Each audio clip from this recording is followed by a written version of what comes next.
Deoria senior secondary विद्यालय की online classes में आप सभी का मैं स्वागत करता हूं। माता सरस्वती जी की शरणों में प्रणाम करते हुए हम अपने अध्ययन कार्य को आगे बढ़ाते हैं।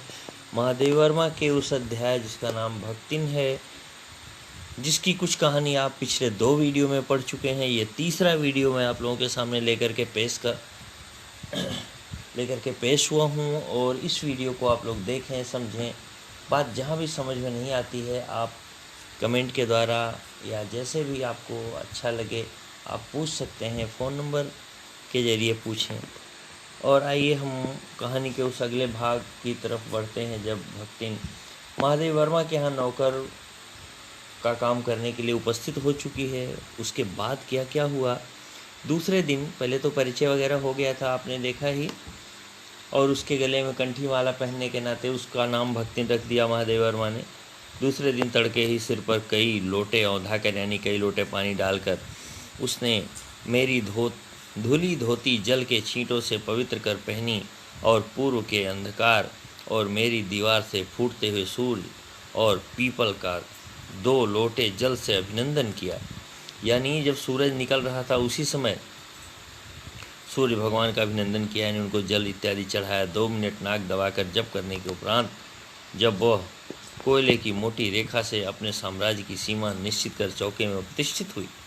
सोचिए, दिन उगा नहीं तब तक वो स्नान करके 4 लोटा पानी सिर पर डाली, और डालने के बाद में इनकी दीवार और पीपल के बीच से जो सूरज दिख रहा था उस सूरज को जल भी चढ़ा दिया। जल चढ़ाने के बाद में क्या कि कोयले से एक रेखा खींच दी कि यहाँ मैं खाना बना रही हूँ, यहाँ कोई अंदर प्रवेश नहीं कर सकता, ये मेरी सीमा रेखा है। इस रेखा को खींच करके वह चौके में घुस गई, प्रतिष्ठित हुई, चौके में प्रवेश किया, यानी खाना बनाने का कार्य प्रारंभ किया। तब मैंने समझ लिया कि इस सेवक का साथ टेढ़ी खीर है। तब महादेव वर्मा को लगा कि ये सेविका आई है, इसके साथ रह पाना बड़ा मुश्किल होगा।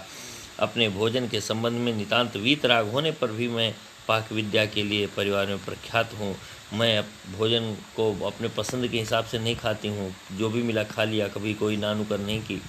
फिर भी मैं खाना बनाने में निपुण हूँ और कोई भी पाक कुशल दूसरे के काम में नुक्ताचीनी बिना किए नहीं रह सकता। और मुझे पता है मैं अगर खाना अच्छा बनाना जानती हूँ तो सामने वाले के खाने में ज़रूर कमी निकालूंगी, उसकी कमियां ज़रूर बताऊंगी। पर जब छूत पाक पर प्राण देने वाले व्यक्तियों का बात बात पर भूखा मरना स्मरण हो आया और भक्तिन की शंकाकुल दृष्टि में छिपे हुए निषेध का अनुभव किया, तब कोयले की रेखा मेरे लिए लक्ष्मण के धनुष की खींची हुई रेखा के सामने दुर्लंघ्य हो गई। अर्थात जब मैंने देखा कि भक्तिन तो ऐसी कोयले की रेखा खींची है, उसको देखने से लगता है कि वह किसी का भी अंदर प्रवेश नहीं होने देगी, तब मेरे लिए समस्या बन गई। मैं अब उसके किसी कार्य को जाके देख ही नहीं सकती थी, और अगर मैं ज़बरदस्ती करती तो वो खाना पीना छोड़ देती, और ऐसा मैं करने नहीं देती। इसलिए मैं मजबूर हो गई। जैसे लक्ष्मण रेखा खींच देने पर रावण अंदर नहीं जा सकता था, वैसे ही मैं भी उस भक्तिन के द्वारा कोयले से जो रेखा खींची गई कि मैं जब तक किचन में हूँ, पाकशाला में हूँ, तब तक कोई बाहरी मेरे इस रेखा को लांघ करके अंदर नहीं आएगा, तब वह रेखा लांघना मेरे लिए बड़ा मुश्किल हो गया। मैं समस्या में पड़ गई। इसीलिए वो पहले की कही हैं कि ऐसी सेविका के साथ रह पाना बड़ा मुश्किल। और मैंने पीढ़े पर बैठी हुई आसीन हुई उस अनधिकारी को भूलने का प्रयास करने लगी। मैं बार बार यह प्रयास की कि किसी तरह से मेरे दिमाग से बात उतर जाए कि भक्तिन जैसी एक विशेष महिला मेरे यहाँ भोजन बनाने के लिए आई हुई है। भोजन के समय जब मैंने अपनी निश्चित सीमा के भीतर निर्दिष्ट स्थान ग्रहण कर लिया, यानी जो स्थान उसने निर्दिष्ट किया वह स्थान जब इन्होंने ग्रहण किया, जब उस स्थान पर जाके बैठ लीं, तब भक्तिन ने प्रसन्नता से लबालब दृष्टि और आत्मतुष्टि से आप्लावित मुस्कुराहट के साथ मेरी फूल की थाली में 1 अंगुल मोटी और गहरी काली चित्तीदार 4 रोटियां रखकर उसे टेढ़ी कर गाढ़ी दाल परोस दी। तो जब महादेव वर्मा जी जा कर के किचन में बैठती हैं, जहाँ भक्ति ने बताया उस जगह, तो क्या करती है कि खूब मोटी मोटी रोटी, देखिए क्या लिखा हुआ है, वो बड़े खुशी और आत्मसंतुष्टि के साथ में बड़े ही आनंदपूर्ण मुस्कुराहट के साथ महादेव वर्मा को जो रोटियां परोसती है, चार चार रोटियां देती है। चित्तीदार यानी आधी जली आधी बची रोटियां देती है। और एक अंगुल जितनी एक उंगली मोटी होती उतनी मोटी रोटी थाली में रख दी और थाली को टेढ़ा करके दाल परोस दी, यानी दाल को रखने के लिए कटोरी वगैरह कुछ नहीं दिया। पर जब उसके उत्साह पर तुषारापात करते हुए मैंने रुआंसे भाव से कहा, लेकिन जब एकदम रुआंसा शकल बना करके महादेवी वर्मा ने उससे पूछा तो उसे ऐसा लगा तुषारपात माने वज्र गिर जाना या पत्थर पड़ जाना। पत्थर पड़ने से सारी फसलें नष्ट हो जाती हैं, वैसे उसके सारी खुशियों पे मानो बर्फ़ गिर गया, पत्थर गिर गया। जब इन्होंने रुआंसे होकर के कहा यह क्या बनाया है, तब वह हतबुद्धि हो रही। जब इन्होंने कहा ये क्या बनाई हो खाना, ऐसे खाना बनता है, ऐसा कहते ही महादेवी वर्मा के शब्दों को सुन करके भक्तिन बिचारी बड़ी दुखी हुई। हतबुद्धि माने उसकी बुद्धि काम करना बंद कर दी। रोटियां अच्छी सेकने के प्रयास में कुछ अधिक खरी हो गई। उसने कहा हमने सोचा रोटियां बहुत अच्छी सेक दी इसलिए ज़्यादा खरी हो गई, यानी अधजली हो गई, पर अच्छी हैं। तरकारियां थीं, पर जब दाल बनी है तब उसका क्या काम। शाम को दाल न बनाकर तरकारी बना दी जाएगी। तो भक्ति समझा रही है महादेवी वर्मा को, दाल बनाया था मैंने तो सब्जी का क्या काम, तरकारी मैंने सब्जी, और शाम को दाल न बना करके तरकारी बना दिया जाएगा। दोनों एक टाइम क्यों बनाया जाए, ऐसे खर्चा करने से क्या लाभ होगा। ये सब समझा रही है भक्तिन महादेवी वर्मा को। यानी नौकर रखी हैं कि मालिक रख ली हैं। आई है नौकर बन के और मालिक पे भी हुक्म चलाती है, इनको परेशान कर रही है।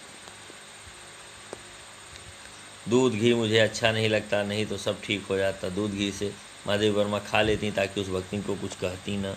अब न हो तो अमचूर और लाल मिर्च की चटनी पीस ली जाए। कहा कि कहिए तो अमचूर और लाल मिर्ची की चटनी पीस लें, उसी चटनी से इस रोटी को खा लीजिए।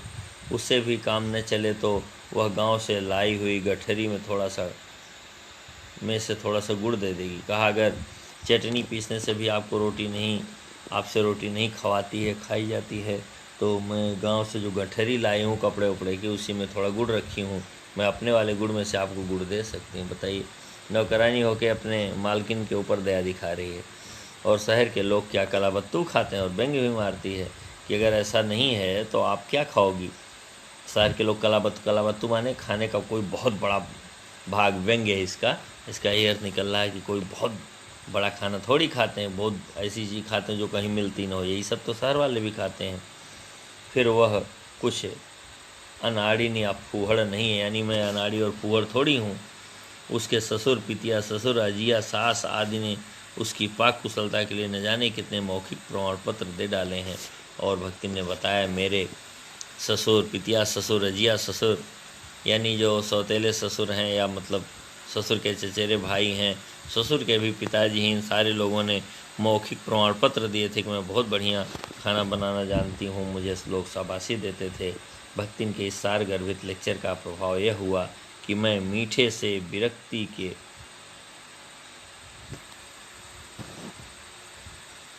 बावजूद भक्तिन के सार गर्भित लेक्चर का प्रभाव यह हुआ कि मैं मीठे से विरक्ति यानी मीठा नहीं खाती थी।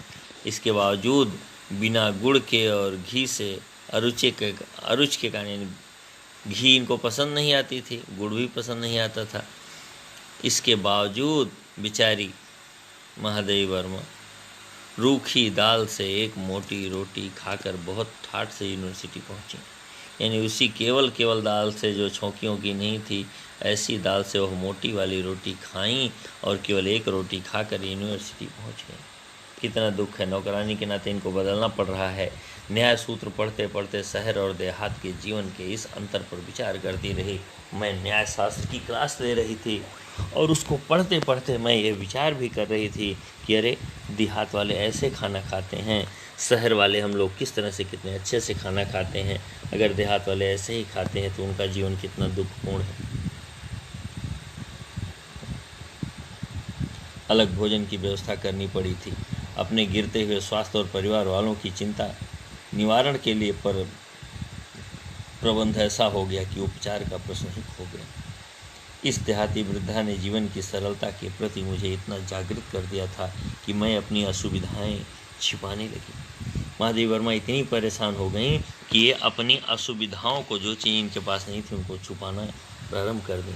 सुविधाओं की चिंता करना तो दूर, यानी सुविधा क्या है क्या कम है उसको लाने की चिंता करना तो दूर की बात, बेचारी असुविधाओं को छुपाने लगी, यानी उस वृद्धा के आने से जो मजबूरियां उपस्थित हुई, जो सामने समस्याएं आ पड़ी, उससे जो सामंजस्य नहीं हो पाया, इस मजबूरी को छुपाने में लग गई बेचारी, और जो चीज़ नहीं थी उसको पाने की बात तो दूर हो गई।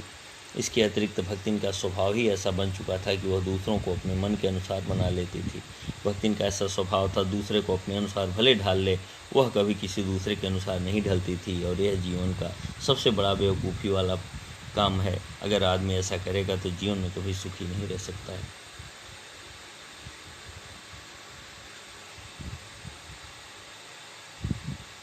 पर अपने संबंध में किसी भी प्रकार के परिवर्तन की कल्पना तक उसके लिए संभव नहीं थी। वह स्वयं को कभी भी किसी प्रकार से परिवर्तित नहीं कर सकती थी, करना चाहती थी, दूसरे को अपने हिसाब से चाहती थी, सब लोग मेरे हिसाब से ढल जाएं। इसी से मैं आज अधिक देहाती हूँ। महादेवी वर्मा कहती हैं, इसीलिए आज मैं बहुत ज़्यादा देहाती बन गई, लेकिन भक्तिन पर मेरा कोई असर नहीं पड़ा, पर उसे शहर की हवा नहीं लग पाई। यानी महादेवी वर्मा के यहाँ आई हुई भक्ति नौकरानी शहरी नहीं बन पाई, उल्टे महादेवी वर्मा जी देहातीन हो गईं। मकई का रात को बना दलिया सवेरे मट्ठे के साथ सौंधा लगता है, ऐसा भक्तिन कहती थी। पता ये मकई यानी भुट्टा जो है, उसके दाने का बना हुआ दलिया माने मोटा पिसा हुआ आटा सवेरे मट्ठे से खाने पे सौंधा सौंधा लगता है, ऐसा वो कहती थी। जबकि वो खाना शायद आप इंग्लिश मीडियम वाले बच्चों के लिए तो एकदम संभव नहीं है, आज के लोगों के लिए भी संभव नहीं है। बाजरे के तिल लगाकर बनाए हुए पुए गरम कम अच्छे लगते हैं, यानी ठंडे हो जाएं तो अच्छे लगते हैं। बताइए, खाना जब ठंडा हो जाएगा तो कितना अच्छा लगेगा। वो भी बाजरे के तिल लगाकर बनाए हुए पुए कितने अच्छे लगेंगे भगवान जाने। भक्तिन को अच्छे लगते थे। ज्वार के भुने हुए भुट्टे के हरे दानों की खिचड़ी बड़ी स्वादिष्ट होती है, ऐसा भक्तिन कहती थी। सफ़ेद महुए की लपसी संसार भर के हलवे को लजा सकती है, ये भक्तिन कहती। वही बात महादेवी वर्मा बता रही हैं। जबकि ऐसा हलवा कदापि आपके मुंह में भी नहीं जाएगा ठीक से, आदि वह मुझे क्रियात्मक रूप से सिखाती। यानी यह बात इनको खिलाती थी, ऐसा कुछ केवल कहती ही नहीं थी। पर यहाँ का रसगुल्ला तक भक्तिन के पोपले मुंह में प्रवेश करने का सौभाग्य प्राप्त नहीं कर सका। यानी महादेवी वर्मा जी भक्तिन के हिसाब से चल दी, लेकिन भक्तिन महादेवी वर्मा का कुछ नहीं कर सकी, और शहर का एक रसगुल्ला भी उसके उस बुढ़ापे वाले मुंह में नहीं जा सका। वो खाने के लिए वो सौभाग्य प्राप्त नहीं कर सकी भक्तिन। मेरे रात दिन नाराज होने पर भी उसने साफ धोती पहनना नहीं सीखा।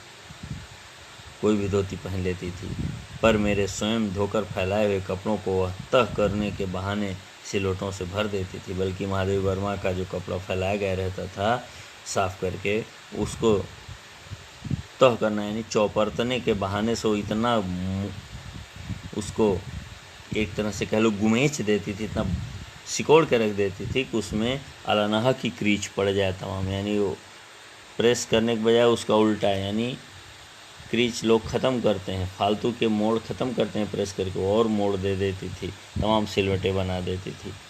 मुझे उसने अपनी भाषा में अनेक दंत कथाएँ कंठस्थ करा दी।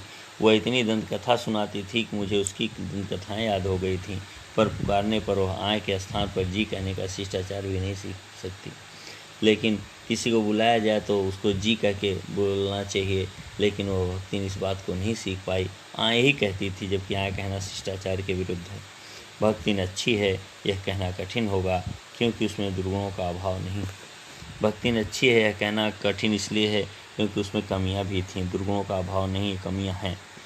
वह सत्यवादी हरिश्चंद्र नहीं बन सकती, यानी वह सत्यवादी हरिश्चंद्र की तरह से जीवन तो नहीं जी सकती, ना तो ऐसा बन सकती है, लेकिन नरो व कुंजरो कहने का विश्वास नहीं रखती। लेकिन वो अर्ध सत्य यानी आधी झूठी बात वो नहीं कहना चाहती है। नरो व कुंजरो का मतलब युधिष्ठिर ने अपने गुरु के सामने जब कहा अश्वत्थामा मारा गया, नर था अथवा हाथी ये मुझे नहीं पता, तो जब युधिष्ठिर ने आधी सत्य बात बोली कि गुरु द्रोण को अगर ये पता चल जाएगा कि अश्वत्थामा मारा गया, अश्वत्थामा उनके बेटे का नाम था, तो गुरु द्रोण धनुष बाण रख देंगे और गुरु की हत्या की जा सकती है। इसी नाते युधिष्ठिर ने आधी सत्य बात बोली कि हे गुरुदेव अश्वत्थामा मारा गया, लेकिन हाथी था कि मनुष्य यह मुझे कंफर्म नहीं है। उनको सीधे कहना चाहिए था कि प्रभु अश्वत्थामा मारा गया, लेकिन वो एक हाथी था। लेकिन उन्होंने आधी झूठ बात बोली। बाद में उन्होंने कहा कि वो मनुष्य था अथवा हाथी। तब तक शंख बजा करके उनकी उस बात को रोक दिया गया और आधे सत्य की जानकारी में गुरु द्रोण ने धनुष बाण रखे और उनकी हत्या कर दी गई निहत्थे द्रोण पर। इसलिए कहती हैं कि महादेवी वर्मा की भक्तिन जो है वो युधिष्ठिर की तरह अर्ध सत्य नहीं बोलती है और वह हरिश्चंद्र भी नहीं है, लेकिन झूठ तो बोलती है, बशर्ते ऐसा झूठ नहीं बोलती जिससे उसको लाभ हो और किसी का बहुत बड़ा नुकसान हो जाए।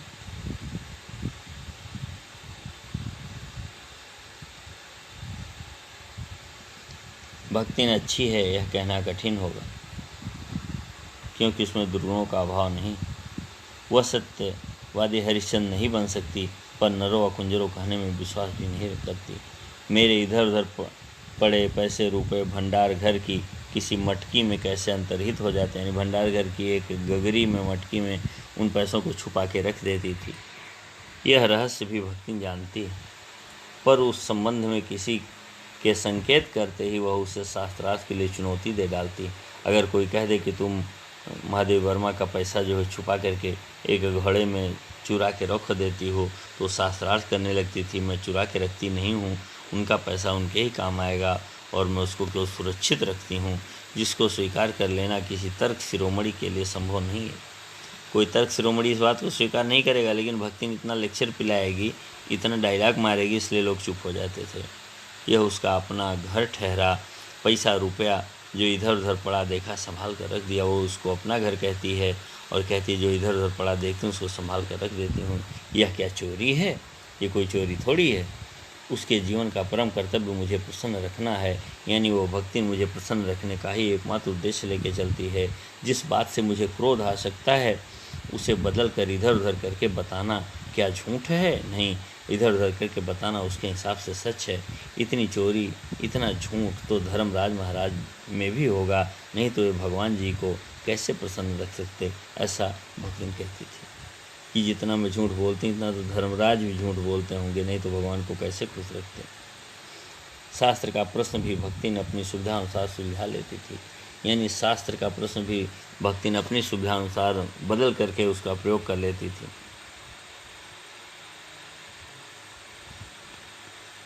मुझे स्त्रियों का सिर घुटाना अच्छा नहीं लगता, यानी महादेव वर्मा को। अतः मैंने भक्ति को रोका। उसने अकुंठित भाव से उत्तर दिया, यानी निर्भीक होकर उत्तर दिया कि शास्त्र में लिखा है। कौतूहलवश मैं पूछे ही बैठी क्या लिखा है, तो भक्ति ने उत्तर दिया, तीर्थ गए मुड़ाए सिद्ध। अर्थात जो लोग तीर्थ जाते हैं और सिर मुड़वाते हैं वो लोग सिद्ध होते हैं, प्रसिद्ध होते हैं, उनको भगवान पसंद करते हैं। ऐसा उस भक्ति ने जबरदस्ती का एक उदाहरण मेरे सामने ठोंक दिया। कौन से शास्त्र का यह रहस्यमय सूत्र है, यह जान लेना मेरे लिए संभव नहीं था। यानी अगर मैं ये पूछती तो भक्ति 70 बहाने करके अपनी बात को वहाँ से हटा लेती। इसीलिए मैंने पूछा भी नहीं और वो बताई भी नहीं कि कौन से शास्त्र में लिखा है कि तीर्थ जाने से और सिर मुड़वाने से व्यक्ति प्रसिद्ध होता है।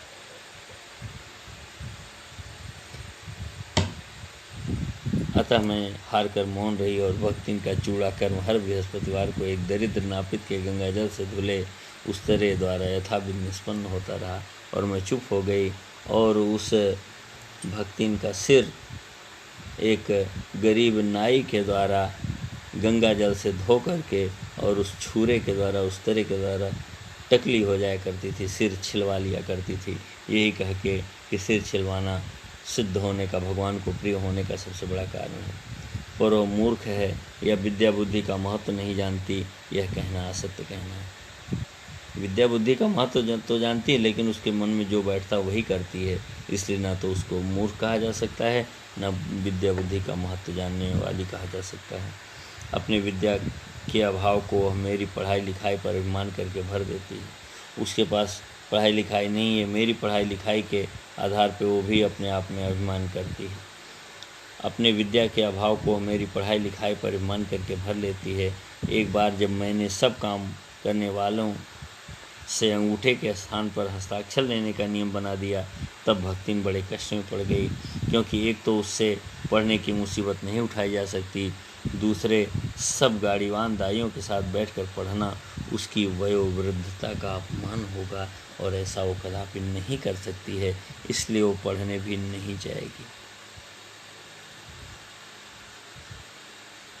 अतः उसने कहना आरंभ किया, हमारे मलकिन तो रात दिन की तबियन माँ गड़ी रहती हैं, अब हमहू पढ़े लागब तो घोर गृहस्थी कौन देखी सुनी। अर्थात हमारी मालकिन महादेवी वर्मा तो दिन रात किताब ही पढ़ती, अगर मैं भी किताब कापी पढ़ने लगी तो घर गृहस्थी नष्ट हो जाएगी, इसलिए मैं न पढ़ूंगी न हस्ताक्षर करूंगी। पढ़ाने वाले और पढ़ने वाले दोनों पर इस तर्क का ऐसा प्रभाव पड़ा कि भक्ति ने इंस्पेक्टर के समान क्लास में घूम घूम कर आ ई की बनावट, किसी के हाथ की मंथरता माने धीमी गति, किसी की बुद्धि की मंदता पर टीका टिप्पणी करने का अधिकार पा गई। खुद नहीं आता था, दूसरे का जांच करती थी, दूसरे का परीक्षण करती थी। उसे तो अंगूठा निशानी देकर वेतन लेना नहीं होता, इसी से बिना पढ़े ही वह पढ़ने वालों की गुरु बन बैठी। वह अपने तर्क ही नहीं, तर्कहीनता के लिए भी प्रमाण खोज लेने में पटु है। वो जिस बात को तर्क से सिद्ध नहीं कर सकती, उसके लिए भी प्रमाण ला के रख देती थी। अपने आप को महत्व देने के लिए वह अपनी किसी बात की असाधारणता को सिद्ध कर देना चाहती है, पर इसके लिए भी प्रमाण की खोज ढूंढ आवश्यक होती है। वह प्रमाण ला देती है और अपनी बात को ज़बरदस्ती सिद्ध करवा देती है। आज का वीडियो बस इतना ही। अगले वीडियो में हम बाकी के भाग को लेकर पुनः उपस्थित होंगे। धन्यवाद।